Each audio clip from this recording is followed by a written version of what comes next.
दिखने में सुंदर नहीं थी, लेकिन अमीर बाप की बेटी सृष्टि पर उसकी माँ जान छिड़कती।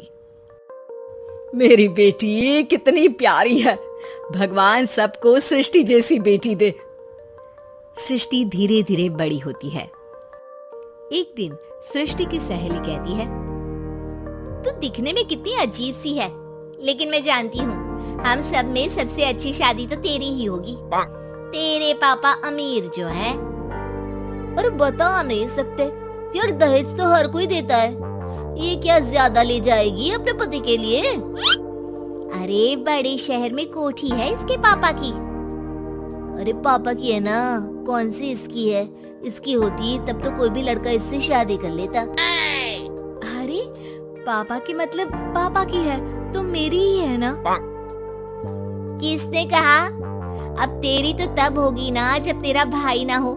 वैसे भी शादी के बाद सारी प्रॉपर्टी भाई के नाम होती है।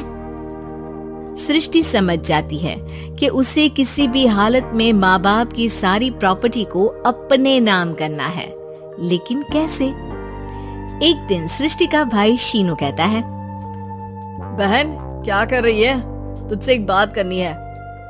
अरे हाँ करना, मैं तो तेरी बहन हूँ। बहन मेरी लाइफ में ना एक लड़की है, बहुत अच्छी है। मैं सोच रहा हूँ माँ और पापा से बात करूँ शादी के लिए। सृष्टि को समझ में आ जाता है कि भाई की शादी होते ही भाभी उसे एक दिन भी घर में बर्दाश्त नहीं करेगी। क्या बात है भाई, बताना कौन है वो? यार वो बहुत अच्छी लड़की है, पढ़ी लिखी है, मेरे साथ जॉब भी करती है। बस एक प्रॉब्लम है। प्रॉब्लम? क्या प्रॉब्लम है भाई? यार वो शादीशुदा है, लेकिन उसके पति ने उसे सिर्फ इसलिए छोड़ दिया क्योंकि उसके माँ बाप दहेज नहीं दे पाए। सृष्टि ये सुनकर न जाने क्यों खुश हो जाती है। अरे भाई तो क्या हुआ, लड़की तुझे तो पसंद है ना?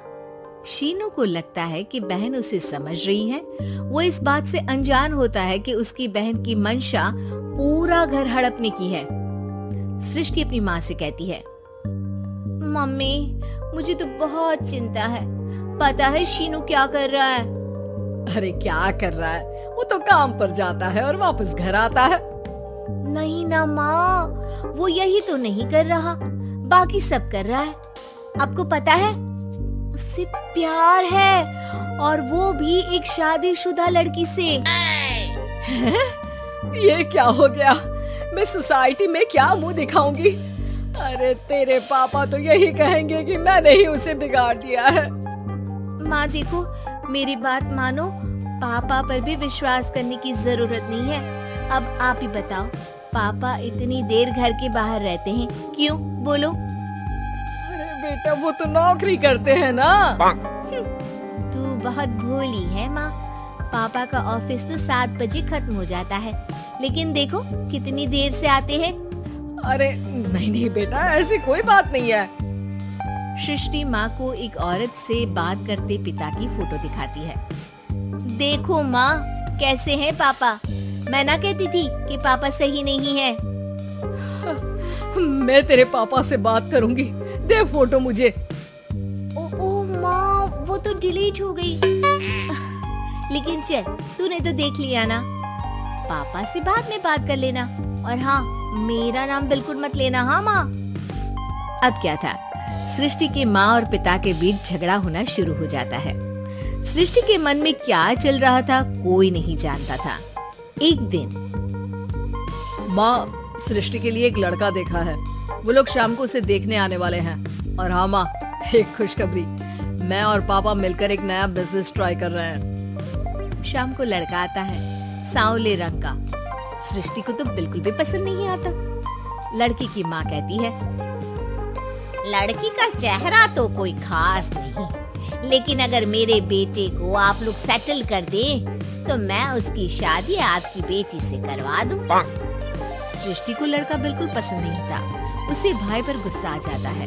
लड़के वालों के जाने के बाद कहती है, माँ देखा शीनू मेरे लिए कैसा लड़का लेकर आया, न दिखाने लायक न सुनने लायक, सेटल भी नहीं, वो भी हम करे। अरे माँ मैं जानती हूँ ये मेरी शादी किसी भी घर में क्यों करवाना चाहता है? अरे कैसी बात कर रही है बहन, तूने तो देखा ना, लड़के को मैंने ही मना कर दिया तुझसे शादी के लिए। जिसने लड़का बताया था उसने उसकी बहुत तारीफ की थी। बात आई गई हो जाती है, लेकिन सृष्टि का मन शांत नहीं होता। क्या करूं, कुछ समझ में नहीं आ रहा।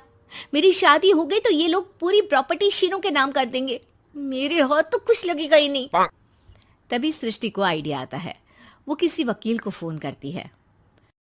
जी देखिए, अगर आपके मम्मी पापा का तलाक हो जाता है तो आपके पिता की आधी प्रॉपर्टी आपकी माँ के नाम हो जाएगी, फिर उसे वो किसी को भी दे सकती है। सृष्टि अब माँ को बेटे के खिलाफ भरती है। माँ, शीनू पर नजर रखा करो। वो जिस लड़की के प्यार में है ना, वो शादीशुदा है। यहाँ आएगी, सारा पैसा, रुपया, जमीन, जायदाद सब हड़प लेगी। पापा का भी हाल तुमसे छुपा नहीं है। ऐसा ना हो कि मैं और आप एक दिन सड़क पर भीख मांगे। हे भगवान, मैं तो जीते जी मर जाऊंगी अगर ऐसा हो गया तो। ऐसा हो गया नहीं माँ, ऐसा ही होगा। अभी समय है, आगे का सोच लो। मैं तो कहती हूँ पापा से आधी प्रॉपर्टी लेकर अलग हो जाओ।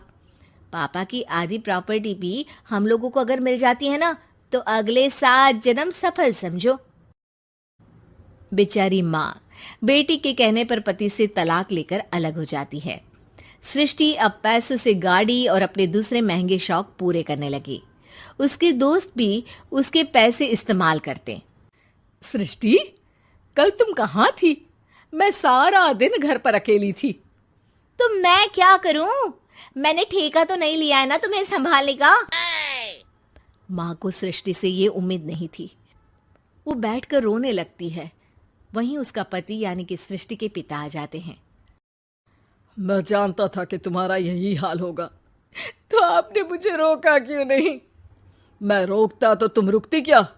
सृष्टि के कहने पर तुमने मुझ पर, अपने बेटे पर शक किया, लेकिन तुम ये भूल गई कि कैसे हम दोनों ने मिलकर जीवन में इतना सब खड़ा किया। माँ पति के गले लग जाती है।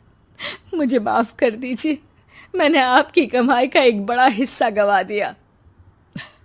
कोई बात नहीं, तुम साथ हो तो मैं ऐसी 7 प्रॉपर्टी खड़ी कर दूंगा। तभी वहां सृष्टि आ जाती है रोते हुए। माँ, मयंक ने मुझे छोड़ दिया। वो बोल रहा था जब तक मेरे पास पैसे थे तब तक ही वो मेरे साथ था। पापा, माँ, मुझे माफ कर दी।